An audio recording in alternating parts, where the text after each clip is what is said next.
Smartphone কিনতে গেলে আমরা চাই সুপার ক্যামেরা, লম্বা ব্যাটারি এবং গেম খেললে কোনো প্রকার যেন ল্যাগ না করে এমন একটা ডিভাইস।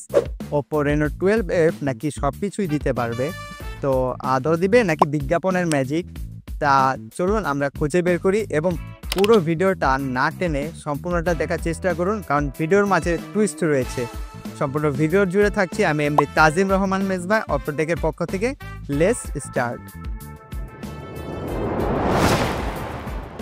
রেনো সিরিজ সবসময় ফ্যাশনের দিকটি ফোকাস করেছে এবং Oppo Reno 12F এর ব্যতিক্রম কিছু না।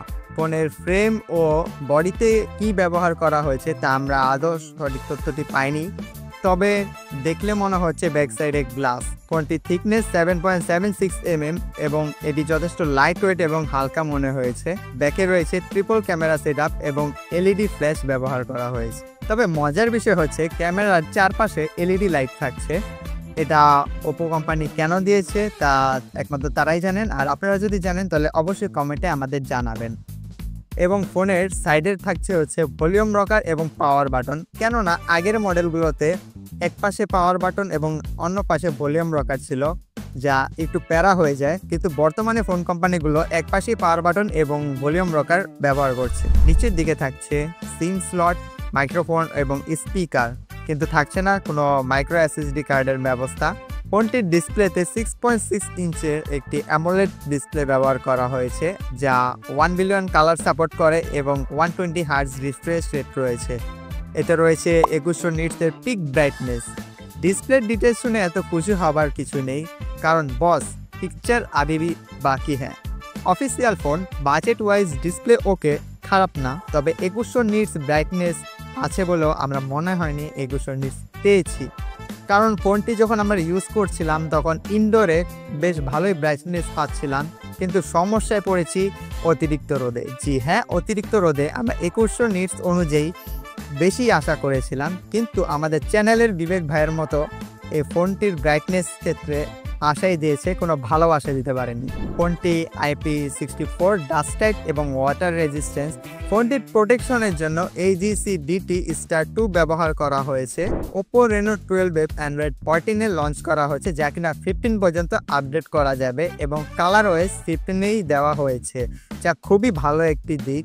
কিন্তু কিন্তু কিন্তু চিপসেটের কথা উঠলেই মনটি কেমন বিষণ্ণতায় ভরে যায়, উদাস হয়ে যায়। বুকের ডান পাশে ও ব্যথা।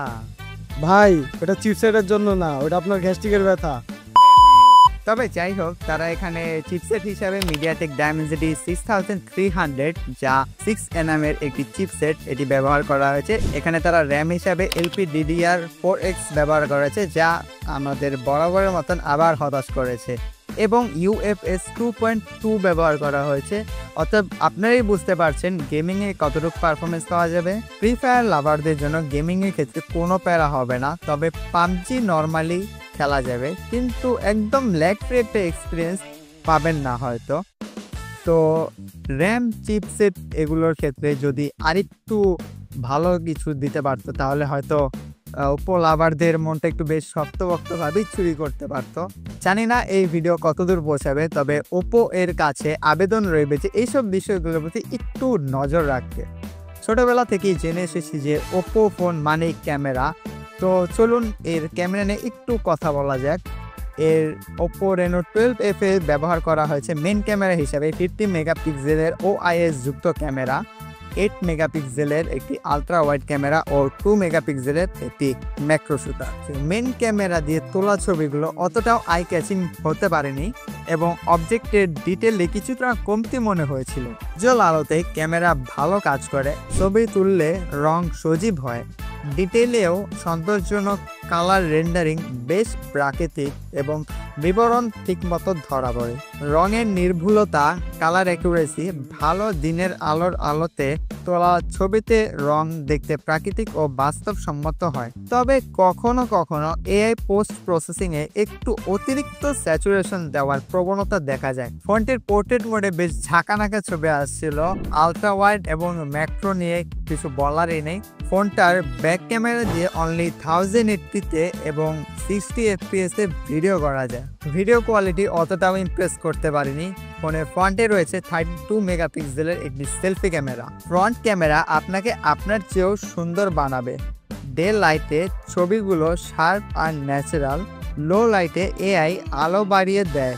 মাঝে মাঝে আপনার স্কিন টোন এত সাদা করে যে নিজেকে নিজেরই চিনতে কষ্ট হয়। ফোনের ফ্রন্ট ক্যামেরা দিয়ে 1080pতে 30 fps এ ভিডিও রেকর্ড করা যায়। ফোনটিতে 5000 mAh battery, stereo speaker, under display fingerprint দেওয়া হয়েছে। Good sides of this phone, এই ফোনটি আপনারা অফিসিয়ালি 12256 ভ্যারিয়েন্টে দুটি কালারে পেয়ে যাবেন, অলিভ গ্রিন, এম্বার অরেঞ্জ, এবং আপনারা এটা প্রাইস 32K এর আশেপাশের মধ্যেই পেয়ে যাবেন। এখন আপনি যদি আমার মতামত জানতে চান তাহলে বলবো ফোনটা ওকে, বাট গেমার বা হেভি ইউজিংয়ের জন্য একদমই না, আরও বেটার অপশন পাওয়া যায়। ভিডিওটি কে কোথা থেকে দেখছেন এবং যদি ভিডিওটি হেল্পফুল হয়ে থাকে তাহলে আমাদের চ্যানেলটিকে সাবস্ক্রাইব করে অবশ্যই পাশে থাকবেন, এবং নেক্সট কোন ভিডিও নিয়ে আসবো ফোনের বা আপনার কোন ভিডিওটি চাচ্ছেন তা কমেন্ট বক্সে অবশ্যই জানাবেন। অতএব আমি এখন আসি, ভালো থাকবেন, আল্লাহ হাফেজ।